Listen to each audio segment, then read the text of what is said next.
When setting out to build a PC, many of us, myself included, don't really pay much attention to the case we'll be using when our build is all said and done, only to find out that something we picked out really doesn't actually fit in the case we wanted, causing us to have to settle for something we really didn't want. Additionally, when we set out to build a PC, we're likely doing so on a budget, and if you're spending money on a full-size tower when you intend to use something like a micro ATX motherboard is really just wasted money. Money that could be used to upgrade your CPU, GPU, or RAM. When your build is complete, the component you're going to see the most will be your case. And in your case will also be the focal point showcasing the rest of your build. So getting something you like that works best for you is key to building a new computer. So if you're getting ready to build a new computer, here's 5 things to consider when looking for a case. Number 1 is size. Before anything else, you need to decide on what form factor you're going to be going for. There are 3 main form factors to consider when speccing out your new system: full tower, mid tower, and micro ATX. Mid tower and full tower are the most common, and both can fit the ATX motherboard, which by far is the most common motherboard size out there. Also, these cases can fit the smaller micro ATX motherboard. But remember, if you're going micro ATX and a full tower, you're basically spending money for unused space.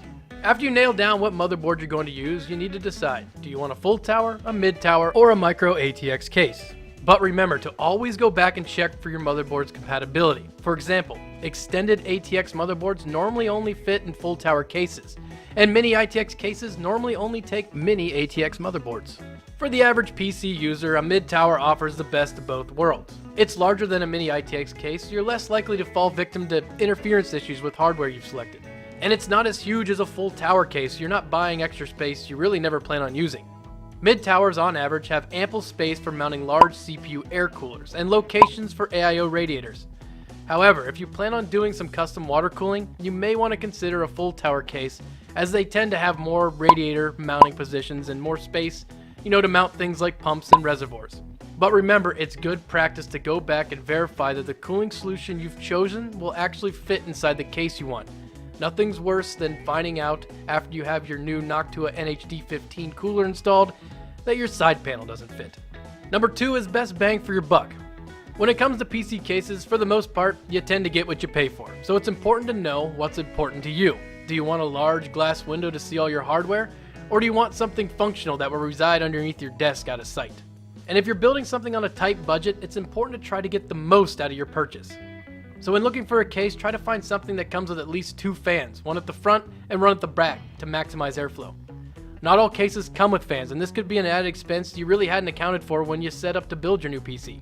This works the other way around as well. If you plan on using a specific fan, maybe something RGB, look for a case that doesn't come with any fans, so you're not paying for hardware you never intend to use. Third, we'll hit on aesthetics.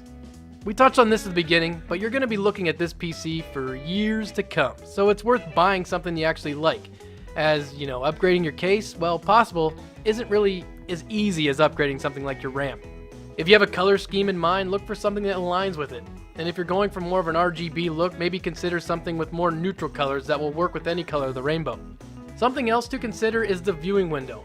If that's something you're wanting, a lot of PCs nowadays come with tempered glass side panels.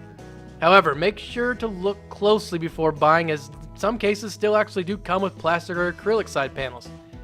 Although acrylic side panels are sometimes cheaper, they are more susceptible to scratching, and in some cases may actually yellow over time. Fourth on the list is features. This is something else that can impact how much a case costs or what you can and cannot fit inside of it. What you plan on putting inside your case will drive what case works best for you. If you're building, say, a workstation, then drive bays might be something you're looking for. But for the average gamer, having a case that's decked out with an absurd amount of storage device mounting locations really isn't worth your hard-earned dollars. And in some cases, it might limit the hardware you can fit inside of it, as you might find that your new 37-foot long GPU doesn't actually fit because there's a 3.5-inch drive bay in the way.